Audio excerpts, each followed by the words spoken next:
बाकी सब आज ओबीसी महापंचायत का ये विशाल कार्यक्रम यहाँ संपन्न हो रहा है।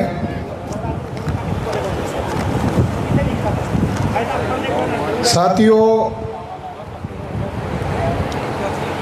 शूद्रा कौन है? बामसेब के अधिवेशनों में हम विषय लगाते थे, ओबीसी लोगों को जगाने के लिए एक विषय बनाकर चर्चा करते थे कि ओबीसी को शूद्र होने का एहसास नहीं है, यही ओबीसी की सबसे बड़ी समस्या है। ऐसा हम विषय लगाते थे और ओबीसी को धीरे धीरे समझ में आता था कि हम शूद्रा हैं। साथियों, इस देश में इतनी बड़ी अज्ञानता है कि अनुसूचित जाति के लोग या तो अपने आप को दलित कहते हैं या अपने आप को शूद्र कहते हैं।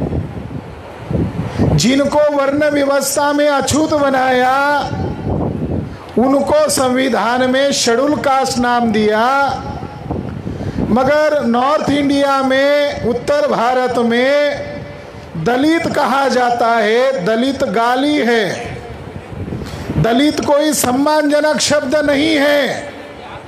दलित शब्द भारत के संविधान में भी नहीं है। और महामानव डॉक्टर बाबा साहब अम्बेडकर ने जितने भी संगठन बनाए उसमें दलित शब्द नहीं है।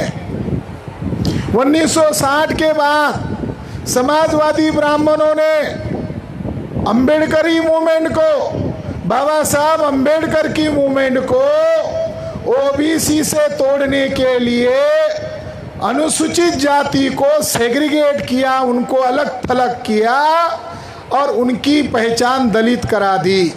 वो दलित नहीं है। जैसे हरिजन गाली है उसी तरह दलित भी गाली है। आप शेड्यूल कास्ट कह सकते हो, शेड्यूल कास्ट के लोग शूद्र नहीं हैं। शेड्यूल कास्ट के लोग शूद्र नहीं हैं, वर्तमान ओबीसी के लोग ही शूद्र हैं। शूद्र किसको कहते हैं? शूद्र में ब्राह्मण शूद्र नहीं है, ब्राह्मण सर्वोच्च है। ब्राह्मण सर्वोच्च क्यों है? तो ब्राह्मणों ने लिखा कि वो ब्रह्मा के मुंह से पैदा हुए। ब्राह्मण अपने आप को सर्वोच्च क्यों कहता है? तो ब्राह्मण का यह दलील है कि वो ब्रह्मा के मुंह से पैदा हुआ, मगर अभी तक कोई ब्राह्मण पुरुष अपने मुंह से ब्राह्मण को पैदा करते हुए नहीं दिखा रहे। ब्राह्मण श्रेष्ठ किस आधार पर है? वो भी तो अपनी माँ के कोख से पैदा होते हैं, मगर ब्राह्मणों का धर्मशास्त्र कहता है कि ब्राह्मण के, ब्रह्मा के मुंह से पैदा हुआ ब्राह्मण है। गलत है। ब्राह्मण को अधिकार संपन्न बनाया, उसके बाद क्षत्रिय वर्ग को बनाया, उसके नीचे वैश्य को बनाया, उसके नीचे शूद्र को रखा। यहाँ कुछ क्षत्रिय लोग उपस्थित हैं। क्षत्रियों का इतना बड़ा अपमान किया कि परशुराम की कथा बताकर ब्राह्मणों ने यह कहा कि 21 बार क्षत्रियों को मार दिया था, तब एक भी क्षत्रिय बचा नहीं था। क्षत्राणी आई और उसने कहा तुम मेरे कोख से बच्चा पैदा करो। तो महाभारत लिखते समय क्षत्रियों को कहा वो ब्राह्मण की औलाद है। गाली है। तो आज क्षत्रिय लोग कह रहे परशुराम ने हमको मारा, परशुराम के खिलाफ क्षत्रिय लोग खड़े हैं। क्षत्रिय लोगों के बारे में महाभारत में लिखा ये व्रात्य क्षत्रिय है, यानी ये बौद्ध क्षत्रिय है। महाभारत, रामायण, श्रुति, स्मृति में ब्राह्मण और क्षत्रियों की लड़ाई दिखाई देती है, ये ओरिजिनल काल्पनिक लड़ाई है। ओरिजिनल लड़ाई मौर्य घराने के खिलाफ ब्राह्मणों की लड़ाई है, और ब्राह्मणों ने प्रतीक रूप में मौर्यों का कत्लेआम अपने ग्रंथ में लिखा। तो ब्राह्मण लोग सर्वोच्च बने। मनुस्मृति में शूद्र के बारे में कहा कि उसको पढ़ने का अधिकार नहीं, पढ़ाने का अधिकार नहीं, शस्त्र धारण करने का अधिकार नहीं, संपत्ति धारण करने का अधिकार नहीं, यहां तक कि अच्छे नाम रखने का अधिकार नहीं। मनुस्मृति में लिखा है, अगर 90 साल का 100 साल का शूद्र व्यक्ति सड़क से गुजर रहा है और 10 साल का ब्राह्मण सामने से आया, तो 90-100 साल के शूद्र को जमीन पर लेटकर उस 10 साल के ब्राह्मण को अभिवादन करना चाहिए, क्योंकि ब्राह्मण भूदेव है। जब शिवाजी छत्रपति महाराज ने दावा किया कि मैं क्षत्रिय हूं और मुझे राज्याभिषेक करने का अधिकार है, तब ब्राह्मणों ने छत्रपति शिवाजी महाराज को मनुस्मृति का हवाला देकर कहा, तुम शूद्र हो। यानी जो हमारी महापुरुषों के साथ हुआ वो आज भी हमारे लोगों के साथ में हो रहा है। महात्मा ज्योतिबा फुले को भरी बारात से धक्के मारकर निकालने वाले पुणे के ब्राह्मण थे, और उनका जो क्लासमेट था सकराम परांज पे, उसकी भरी बारात से निकाल दिया, शूद्र कहा, अपमानित किया। तो छोटे ज्योति फुले को बुरा लगा, मगर वो जब बाहर आए तो उन्होंने देखा कुछ अछूत लोग गले में हांडी, पीछे झाड़ू लटकाए हुए हैं, वो भी हंसने लगे। तो ज्योतिबा फुले को लगा, अरे मेरे बदन पर तो कपड़े हैं मगर आपके गले में तो हांडी है, पीछे झाड़ू है, आपको हंसने में क्या जा रहा है? तुम्हारे गले में हांडी क्यों है, तुम्हारे पीछे झाड़ू क्यों है? तो उन्होंने कहा इधर लिखा हुआ है, इधर। ज्योतिबा फुले का अपमान हुआ, छत्रपति शिवाजी महाराज का अपमान हुआ, हमारा भी अपमान आज दिन ब दिन हो रहा है। मगर जिन लोगों को अपमान हुआ है इसका एहसास होता है, वो लोग क्रांति करते हैं। अपमान तो हमारा भी हो रहा है, मगर जिन लोगों को अपमान हुआ है इसका एहसास होता है, वो लोग क्रांति करते हैं। और ज्योतिबा फुले ने प्रण लिया, जिन्होंने मुझे शूद्र कहा, इसका मतलब है ब्राह्मण भारत के रहने वाले नहीं है। ज्योतिबा फुले ने लड़ाई, ज्योतिबा फुले ने पढ़ाई की, अध्ययन किया, और उम्र के 21 साल में इस नतीजे पर पहुंचे कि ब्राह्मण हमारे लोगों को शूद्र कहता है, यही के लोगों को अछूत कहता है, उनको अधिकार वंचित करता है। अगर ब्राह्मण भी हमारे खून के सगे भाई होते तो हमको शूद्र नहीं बनाते, वो हमको अछूत नहीं बनाते, हमारे महिलाओं को गुलाम नहीं बनाते। इसका मतलब है ये लोग भारतीय लोग नहीं है, विदेशी लोग है। ऐसा ज्योतिबा फुले ने 1848 में कहा, और 21 मई 2001 को डीएनए साइंटिस्ट माइकल बामशाद ने सिद्ध कर दिया ब्राह्मण भारत का रहने वाला नहीं है। ज्योतिबा फुले के समय में विज्ञान नहीं था, डीएनए साइंस नहीं था। तो जो ब्राह्मण लोग हैं जिन्होंने ओबीसी को शूद्र बनाया, मनुस्मृति में यह भी लिखा हुआ है कि सवेरे सवेरे अगर आप उठते हो और तेली का मुंह देखते हो तो आपका दिन बुरा चला जाएगा, बहुत बुरा होगा तेली का मुंह देखने से। मनुस्मृति में तेलियों के बारे में यह लिखा हुआ है, 1000 वेश्या की बराबर एक तेली होता है। तेलियों के बारे में यह लिखा हुआ है, और वर्तमान प्रधानमंत्री नरेंद्र मोदी अपने आप को तेली कम्युनिटी के कहते हैं, तो बिहार के तेली लोगों को लगा कि ओबीसी और उसमें भी हमारी बिरादरी का आदमी देश का प्रधानमंत्री बना है। तो बिहार के तेली लोगों ने राष्ट्रीय स्तर पर तेली जाति का सम्मेलन आयोजित किया और नरेंद्र मोदी की मीटिंग करके उनको कहा कि आपकी उपस्थिति में सम्मेलन करना चाहते हैं। नरेंद्र मोदी ने सिक्योरिटी को बुलाकर कहा इनको धक्के मार कर निकाल दो, और तब तेलियों ने कहा अरे ये तो हमारा है ही नहीं, ये हमको ही धक्का मार रहा है। मगर जो मनुस्मृति कह रही है तेली का मुंह देखना नहीं चाहिए। संविधान के कारण नरेंद्र मोदी मुख्यमंत्री बने, संविधान के कारण राजनीति में बने, मगर नरेंद्र मोदी का जिस जाति समूह से आते हैं ब्राह्मण, उस जाति का मुंह देखना पाप कहते हैं। आज क्या वजह है कि नरेंद्र मोदी का 24 घंटा मुंह देख रहे ब्राह्मण? जो पहले देखना ना पसंद करते थे आज क्यों देखाना चाहते हैं? इसकी वजह है बाम से, इसकी वजह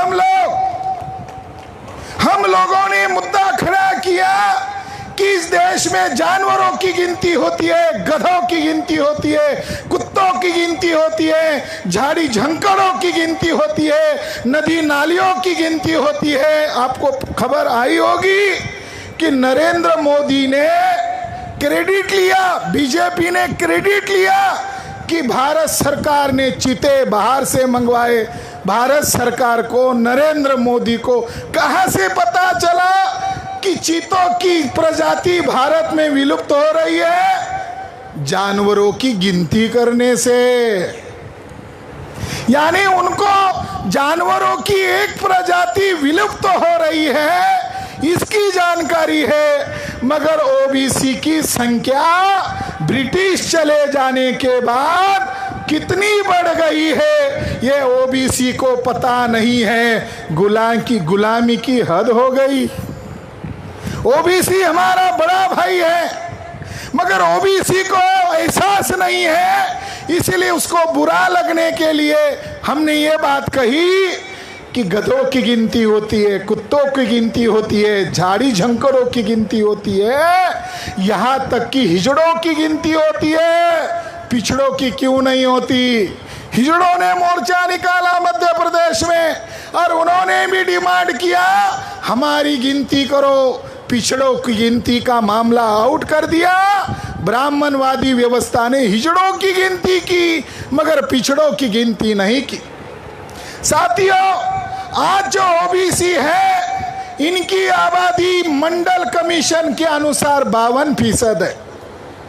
ओबीसी की आबादी 52% है और ये नई जनगणना 1948 में पंडित नेहरू ने सेंसस एक्ट में बदलाव किया और 1951 से लेकर आज तक ओबीसी की जनगणना ब्राह्मण प्रधानमंत्री बनकर बंद कर दिया, कर ही नहीं रहा है। ओबीसी की जनगणना ओबीसी को मालूम नहीं है। किसान लोग आत्महत्या कर रहे हैं। आत्महत्या क्यों कर रहे हैं? क्योंकि बजट ओबीसी के लिए 0 है। तो साथियों, ओबीसी की जनगणना ब्राह्मण क्यों नहीं करना चाहते हैं? इसीलिए नहीं करना चाहते हैं कि ओबीसी इस देश की सबसे बड़ी आबादी है और वर्तमान ब्राह्मणवादी व्यवस्था ने उनके सारे अधिकार खुद खा लिए हैं और 3.5% अल्पसंख्यक ब्राह्मण ओबीसी के अधिकार खा खाकर ज्यादा ही तगड़ा हो गया है। ओबीसी को मालूम होने के लिए ये सम्मेलन किए जा रहे हैं।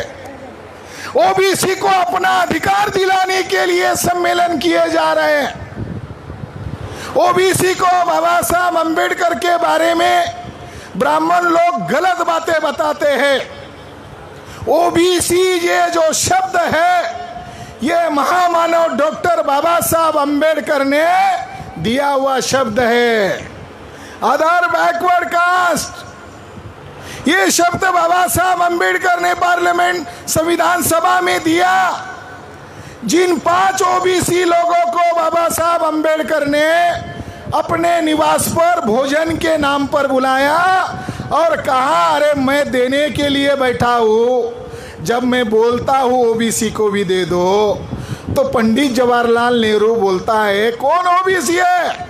सारी संविधान सभा के अंदर जो पंडे बैठे हुए हैं वो बोलते हैं अंबेडकर साहब आप अपने लोगों का मांगो, कोई ओबीसी नहीं है। जब कोई बोल नहीं रहा था तो बाबा साहब अंबेडकर का विरोध हो रहा था। जिस नेताओं को, जो अपने आप को बड़े बड़े नेता कहने वाले लोग थे, उन 5 लोगों को बाबा साहब अंबेडकर ने कहा अरे आप बोलो, देने के लिए मैं बैठा हूं। तो उसमें पंजाब के हुकुम सिंह थे और महाराष्ट्र अमरावती जिले के पंजाब राव देशमुख थे। उन्होंने कहा कल हम आवाज उठाएंगे। जब कल संविधान सभा की बैठक शुरू हुई, एक ने भी अपना मुंह नहीं खोला। बाबा साहब देखते रहे, अब खोलेगा तब खोलेगा, आवाज बंद। तो बाबा साहब अंबेडकर ने जान लिया कि नेहरू के साथ ये मिल चुके हैं और नेहरू ने जानकारी ली और पंजाब राव देशमुख को कहा कि तुम्हें क्या चाहिए? अंबेडकर तो प्राइम मिनिस्टर बनने वाला नहीं है, मैं बनने वाला हूं। तुम अगर कुर्मी हो तो तुम्हें मैं कृषि मंत्री बनाता हूं और तुम्हारी याद अजरामर रहे इसके लिए 100 एकड़ की तुम्हारे नाम की यूनिवर्सिटी बनाता हूं। इतने सौदे में मुंह बंद कर दिया। बाबा साहब अंबेडकर ने ओबीसी का मुद्दा खड़ा किया, तब वो कह रहे थे कि कोई ओबीसी नहीं है, आप ये मुद्दा बेवजह खड़ा कर रहे हो। बहुत हंगामा हुआ। बाबा साहब अंबेडकर ज्योतिबा फुले के अनुयायी थे, शाहू महाराज का कर्जा था, अपने पुरखों की विरासत जानते थे। तो बाबा साहब अंबेडकर ने पहला राइट ओबीसी को दिया और ये लिखा संविधान में, तुम कह रहे हो कौन है ओबीसी, ये तय करने का अधिकार वर्तमान संविधान सभा को नहीं है। जब प्रथम लोकसभा का चुनाव होगा और चुनाव होते ही भारत की लोकतांत्रिक व्यवस्था लागू होते ही 1 साल भर के अंदर, संविधान लागू होते ही साल भर के अंदर राष्ट्रपति के द्वारा अधिसूचना जारी की जाएगी और ओबीसी की गिनती की जाएगी, ओबीसी की सूची बनाई जाएगी। संविधान में बाबा साहब ने विरोध होने के बावजूद कौन है ओबीसी ये सवाल जोड़ा और उसके लिए कमीशन, बैकवर्ड कास्ट कमीशन का प्रावधान किया। बाबा साहब अंबेडकर हारी हुई बाजी दोबारा जीत गए। ओबीसी बोल नहीं रहा था, साल भर गुजर गए, नेहरू उसके ऊपर अमल नहीं कर रहा है। यह देखकर डॉक्टर बाबा साहब अंबेडकर ने नवंबर 1951 में लॉ मिनिस्ट्री का इस्तीफा दिया। उसमें 5 वजह में पहली वजह थी कि ओबीसी का कमीशन बना नहीं रहा है और नेहरू ओबीसी की गिनती नहीं कर रहा है, इसलिए मैं इस्तीफा दे रहा हूं। साथियों, ओबीसी के पास जानकारी नहीं है। जब यह जानकारी ओबीसी को हो जाएगी तो बाबा साहब अंबेडकर का जन्मदिन ओबीसी धूमधाम से मनाएंगे। जानकारी नहीं है, ब्राह्मणवादी लोगों ने जो पढ़ाया उसी को मान रहे। तो बाबा साहब अंबेडकर के कारण, बाबा साहब अंबेडकर के इस्तीफे के कारण नेहरू को मजबूर होना पड़ा और काका कालेलकर कमीशन का गठन करना पड़ा। पहला कमीशन बना ओबीसी का। नेहरू बड़ा धूर्त ब्राह्मण था, समस्या ओबीसी की थी, मगर चेयरमैन ब्राह्मण बनाया।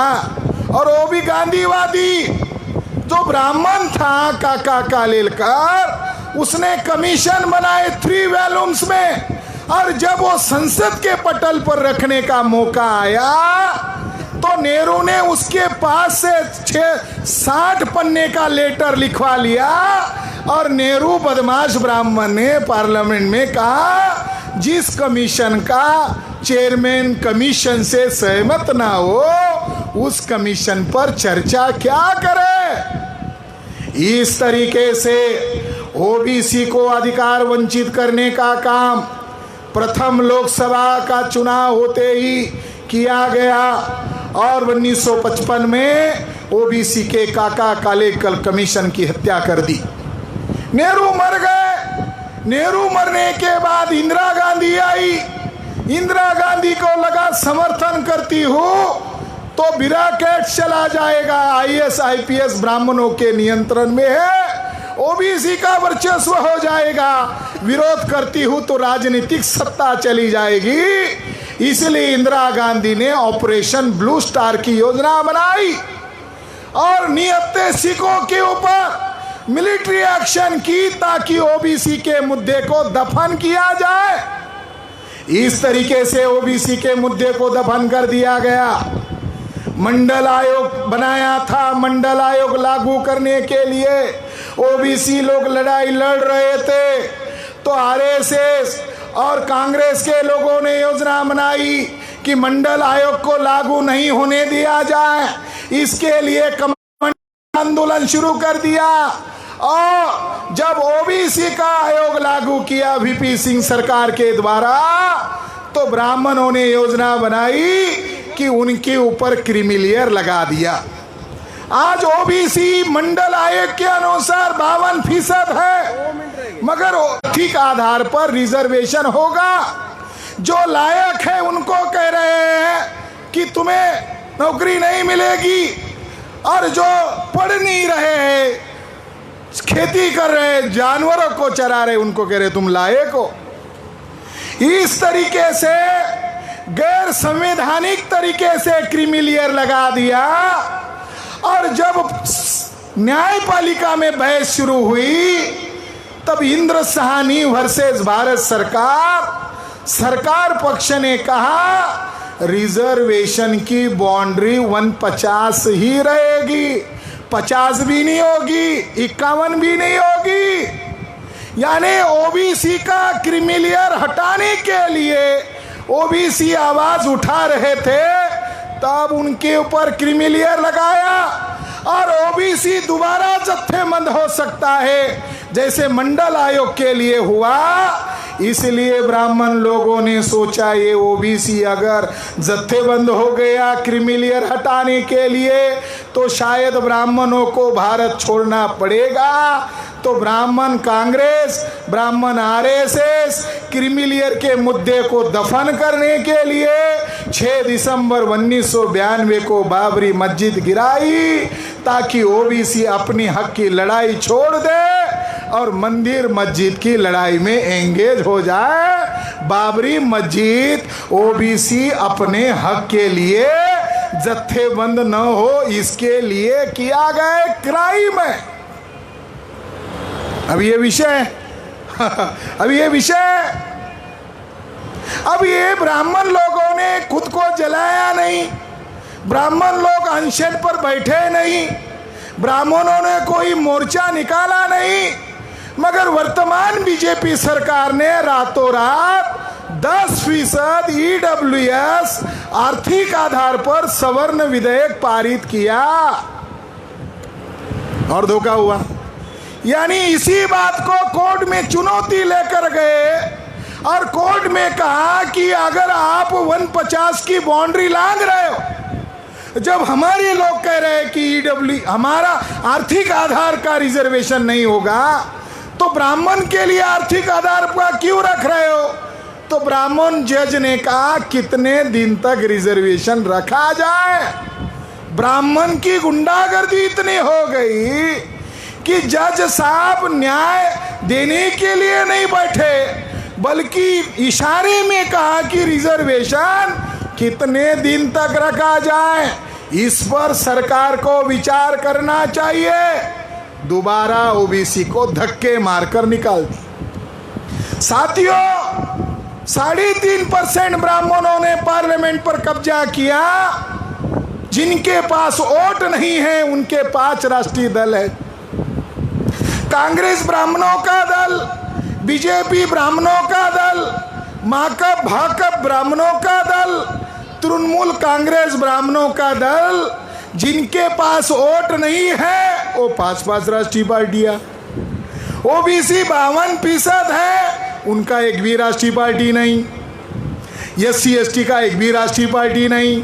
मान्यवर कांशीराम जी ने बनाई हुई राष्ट्रीय पार्टी को एक अकेले शुंग की औलाद सतीश मिश्रा ने 0 कर दिया। सतीश मिश्रा ब्राह्मण। ब्यूरोक्रेट्स में चले जाओ, 3600 पोस्ट है आईएएस आईपीएस के। ओबीसी को मिलना चाहिए आईएएस आईपीएस में 1850, ओबीसी को 50। ओबीसी को मालूम ही नहीं उनका राइट ब्राह्मणों ने खाया।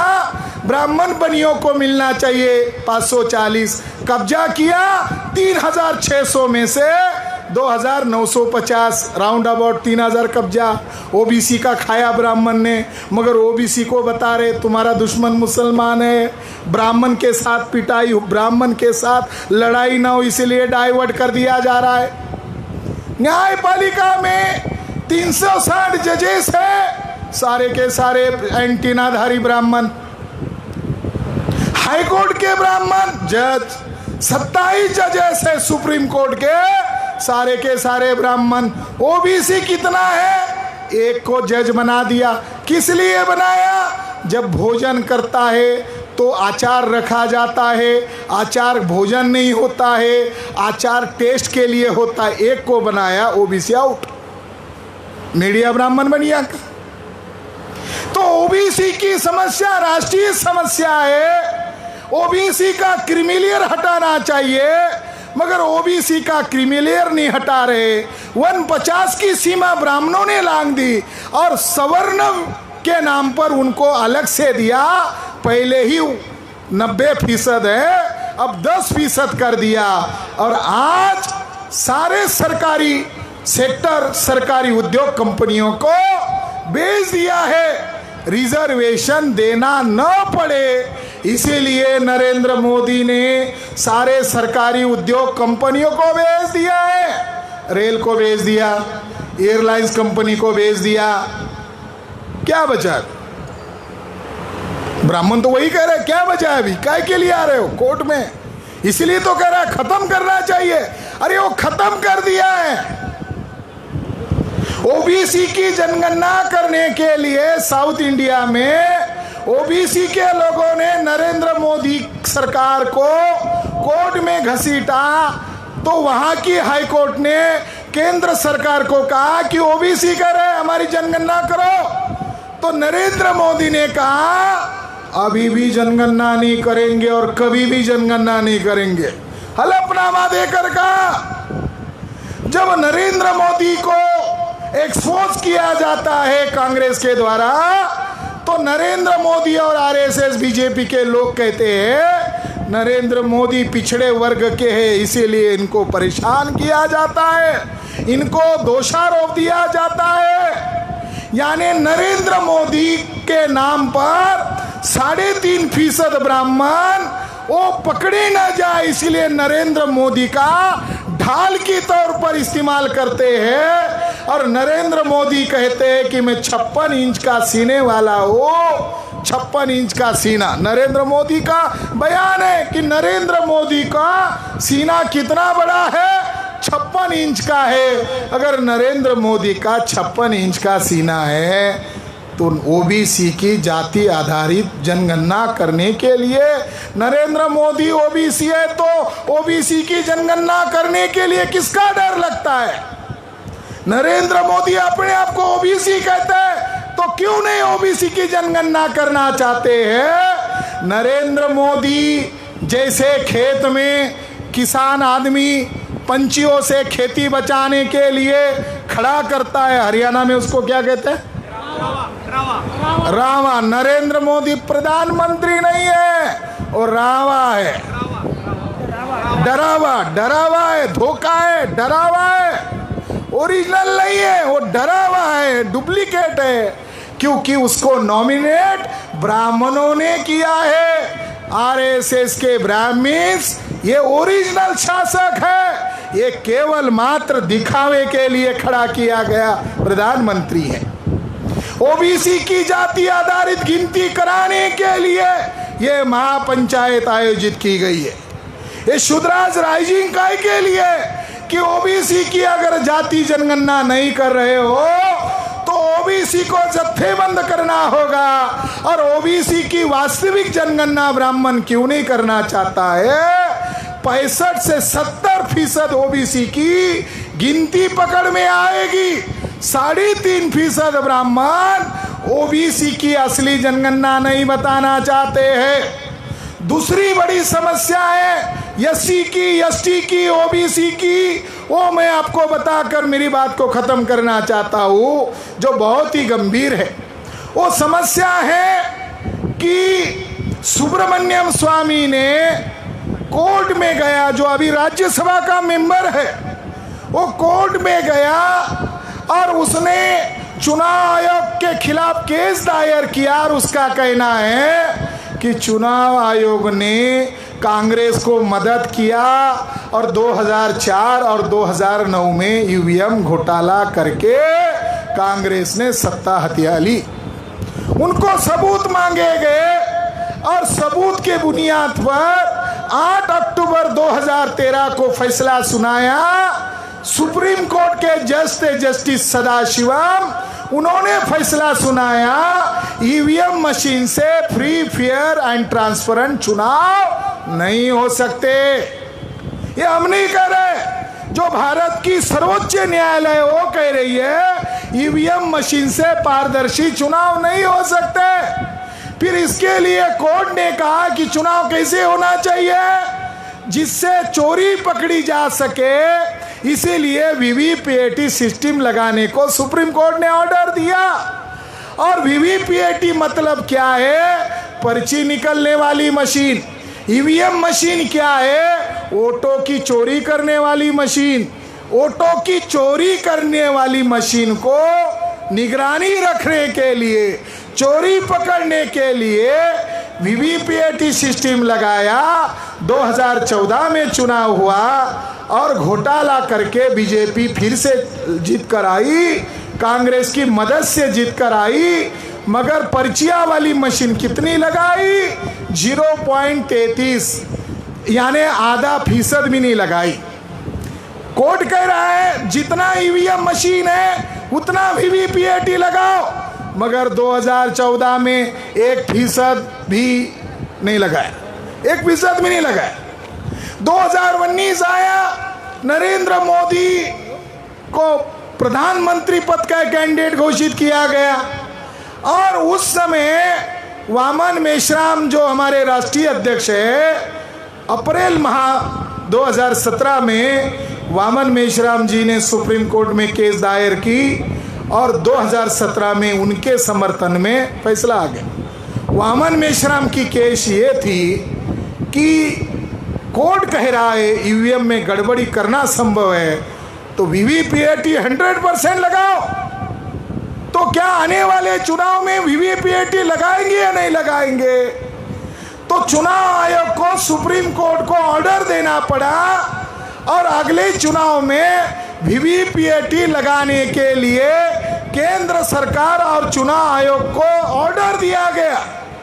जब 2019 नजदीक आने लगा तो कांग्रेस और बीजेपी के बीच में समझौता हुआ था कि ये समझौता हुआ था कि कांग्रेस वाले कह रहे थे हमने घोटाला किया, आप किसी को मत बताओ, हमने 2 बार घोटाला किया, आप भी 2 बार करो। जब खतरे में आ गए नरेंद्र मोदी की सरकार, तो कांग्रेस वालों को कहा आप हमारा बचाव करो।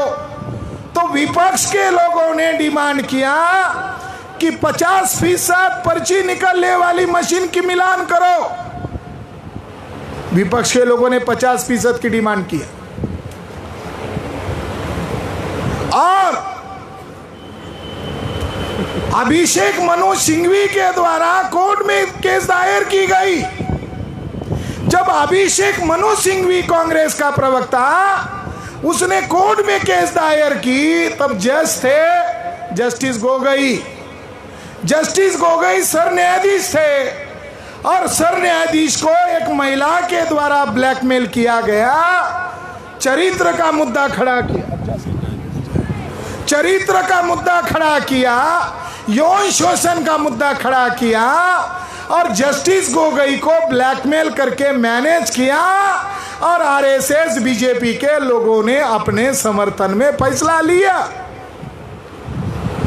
साथियों, जो मामला वामन मेश्राम जीत गए थे, सुप्रीम कोर्ट का जज कह रहा है 2% मिलान कराओ। वामन मेश्राम के समर्थन में सुप्रीम कोर्ट ने 2017 में कहा कि अगर 15 लाख ईवीएम मशीन है तो 15 लाख वीवीपीएटी मशीन लगाओ।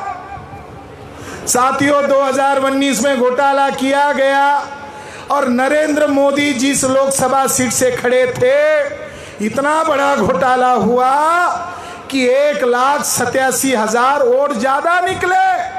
नरेंद्र मोदी जिस सीट पर बनारस से चुनाव के लिए खड़े थे, वोटर की संख्या थी 11 लाख। जब गिनती की गई तो निकली 12,87,000, जिसको देश का प्रधानमंत्री का कैंडिडेट घोषित किया। उसके चुनाव क्षेत्र में 1,87,000 का घोटाला हुआ। अभी उत्तर प्रदेश से मैं आ रहा हूं। उत्तर प्रदेश में मेयर के चुनाव हुए, 11 मेयर के सीट पर बीजेपी के लोग चुनकर आए, बसपा 0, सपा 0।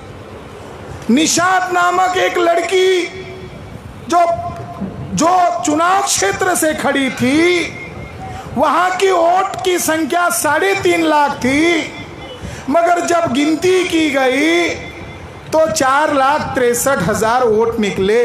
वोटर की संख्या 3.5 लाख, गिनती में आ रहा है 4,63,000। घोटाला। वो चिल्ला रही है, मगर उनके पार्टी के नेता इसके लिए लड़ने के लिए तैयार नहीं है। उसी उत्तर प्रदेश में एक सोनू किन्नर चुनाव के लिए खड़ा हुआ और बीजेपी के खिलाफ खड़ा हुआ और सोनू किन्नर को हार दिया, ऐसा घोषित कर दिया। मगर सोनू किन्नर को यकीन था मैं जीतने वाले में से हूं, तो उसने डिमांड किया कि इसकी गिनती करो, दोबारा गिनती करो, मैं हारने वाले में से नहीं हूं।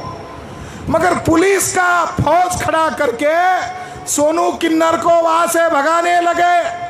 तो सोनू किन्नर को लगा मैं कैंडिडेट हूं, फिर भी मेरे साथ गुंडों जैसा व्यवहार कर रहे हैं। तो सोनू किन्नर ने अपने कपड़े उतार दिए, नग्न हो गया और नग्न होकर पुलिस के सामने खड़ा हो गया। पुलिस देखते रह गई, पुलिस का डंडा हाथ में लिया, पुलिस आगे आगे दौड़ रही थी, सोनू किन्नर डंडा लेकर उनके पीछे खड़ा दौड़ रहा था।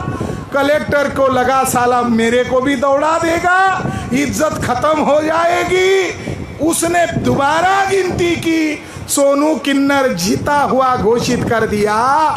साथियों, मैं उदाहरण आपको इसलिए बता रहा हूं, जो लोग आज चुप है सीबीआई, न्यायपालिका, ईडी के भय से, और जिनको हमारे लोग बड़े बड़े नेता के तौर पर देख रहे हैं, साथियों वो नेता और राजनीतिक पार्टियां चुप है। मगर एक किन्नर की कमाल को सैल्यूट करना चाहिए।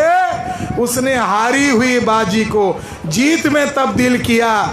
ऐसा लगता है कि ये जो गूंगे बहरे बने हुए ये जो नेता है, इनको अभी क्या करना चाहिए, इनको अभी घर पर बिठाना चाहिए और लगता है किन्नर और हिजड़ों को नेता बनाना चाहिए।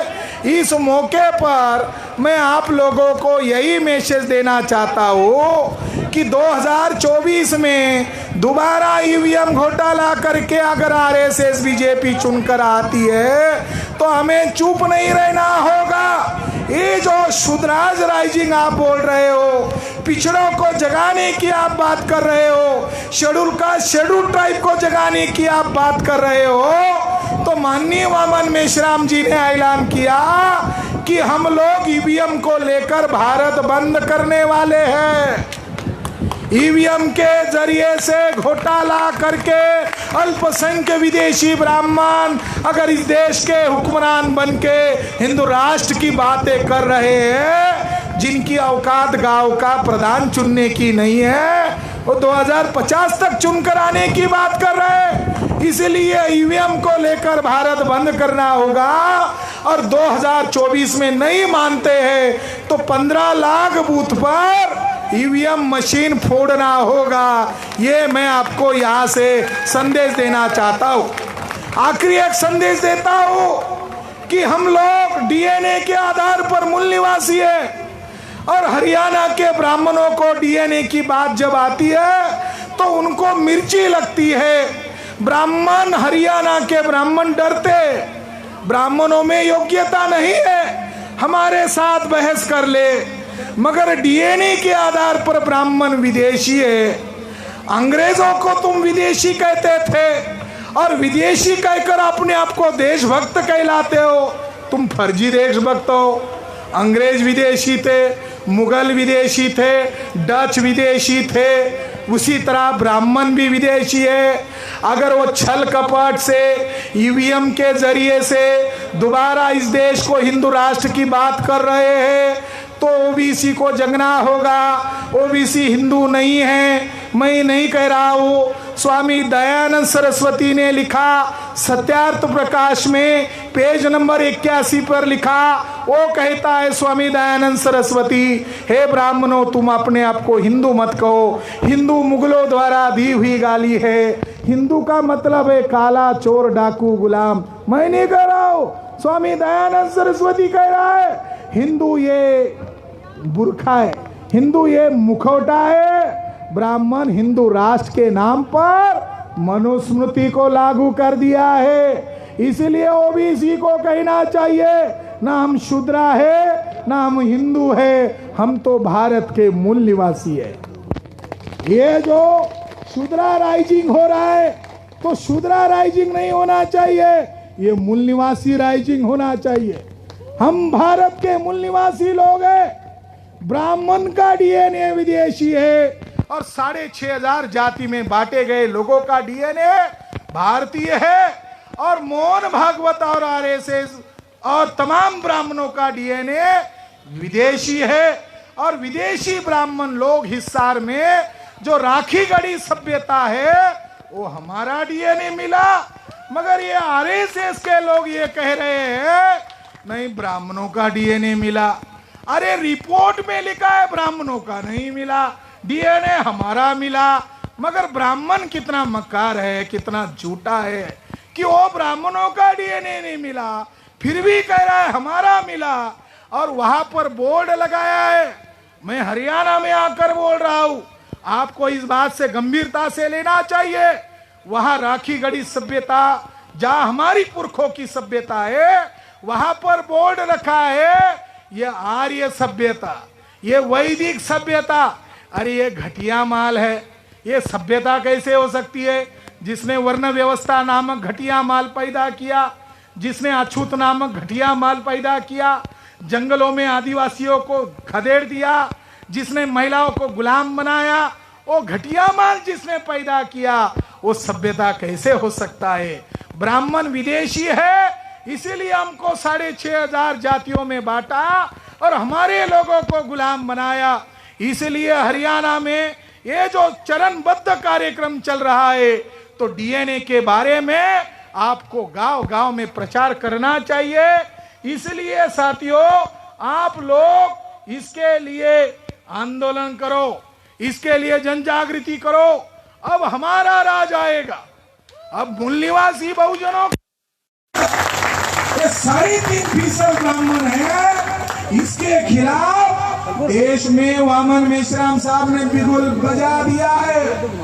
वो कह रहे 2025 हम 6 लाख गांव में जन आंदोलन खड़ा कर रहे हैं अब हरियाणा के गांव-गांव में आंदोलन की तैयारी करो। आज वो आंदोलनकारी लोग आने वाले थे, उन पहलवान लोगों को कुचल दिया। उनको भी पता चला इधर भी राइजिंग हो रहा है, तो उन लोगों हमारे संपर्क में है, उनको भी मिलकर हम बड़ी लड़ाई लड़ने वाले। हमारी बेटियां हैं, हमारी बहनें, जाटों के साथ जुल्म किया, जाट भी हमारे साथ है, जाट भी ओबीसी है, और तमाम ओबीसी के लोगों को आगे आना चाहिए।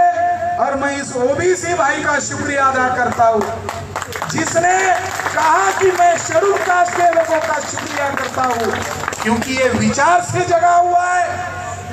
राष्ट्रीय पिछड़ा वर्ग मोर्चा को गांव-गांव में खड़ा करो, यही मैं आपको संदेश देता हूँ। अब ज्यादा देर तक विदेशी ब्राह्मणों का जुर्म नहीं सहेंगे। देश में क्रांति का बिगुल बज चुका है। अब ब्राह्मणों को इतना डर लगने लगा है कि एक क्षत्रिय भाई भी आ गए। क्षत्रियों ने तक कह दिया कि हम भी आपके साथ हैं, क्योंकि क्षत्रियों का डीएनए चेक किया 2011 में, तो क्षत्रियों का डीएनए भिल्ल और मीना लोगों से मिला। ये डीएनए रिपोर्ट कहता है। और वो तो महाराणा प्रताप भिल्ल और मीना को साथ में लेकर लड़ते थे, और आज ही के दिन हल्दी घाटी की युद्ध हुआ था। महाराणा प्रताप ने भिल्ल और मीना को इकट्ठा किया, उनको हाथ में लेकर शपथ लिया कि आप लोग और राजपूत लोग इकट्ठा रहो और इन ब्राह्मणों को लोगों को इस देश का हुक्मरान मत बनने दो। अब ये लोग भी साथ में हैं, तो लड़ाई हमारी केवल 3.5% लोगों के साथ है। वो फरसा लेके आए या कुछ लेके आए, उनके फरसे में दम नहीं है, वो तो काल्पनिक है। परशुराम काल्पनिक है। मेरा दावा है वो जय हिंद नवीन को कि मेरा दावा है, हरियाणा में आकर मैं कह रहा हूँ कि परशुराम काल्पनिक है। जिसको आधार बनाकर लड़ रहे हो, काल्पनिक है। ब्राह्मणों को मैं चुनौती देता हूँ, परशुराम किस लिए पैदा किया? सम्राट अशोक के डर से ब्राह्मण पतली पतली हो गए थे, तो ब्राह्मणों को लगा अशोक का राजा फिर से आएगा, ये हमको अशोक के वंशज है। तो ब्राह्मणों ने अशोक सम्राट के डर से भागने के लिए काल्पनिक परशुराम का निर्माण किया। परशुराम काल्पनिक है, चाणक्य काल्पनिक है, ये दोनों काल्पनिक है, जिसके कारण ओबीसी को शूद्र कहा जा रहा है। एक तो परशुराम के कारण और दूसरा चाणक्य के कारण। तो मैं हरियाणा के सभी तमाम ब्राह्मणों को चुनौती देता हूँ कि हमारा दावा है चाणक्य और परशुराम काल्पनिक है, ये हमारा दावा है। हमारी बात के लिए हमारे पास तो सबूत है। जो कोई हमारी बात को झुठला देगा उसको 1 करोड़ रुपए का इनाम घोषित कर दिया जाएगा। जब अगली परिषद लेंगे सुंदराज राय जी तो 2 करोड़ देंगे, मगर आज परशुराम और चाणक्य काल्पनिक कैरेक्टर है। जो इस हमारा दावा है, हमारे पास सबूत है, हम चैलेंज करते हैं ब्राह्मणों को। अरे उनकी बातों से हमारा मनोबल टूटता है। अब हमारा इतिहास सामने आ रहा है, वो काल्पनिक है। एक काल्पनिक बातों के पीछे मत लगो। तथागत बुद्ध आपका महापुरुष है, सम्राट अशोक आपका महापुरुष है, महात्मा ज्योतिबा फुले आपका महापुरुष है, वर्तमान में वामन मेश्राम लड़ाई लड़ रहे। तो ये आजादी का आंदोलन है, चाहे तूफान आ जाए, चाहे बारिश आ जाए, आप लोगों ने सिद्ध कर दिया। इसके लिए हम जो चाहे कीमत चुकाने के लिए तैयार है।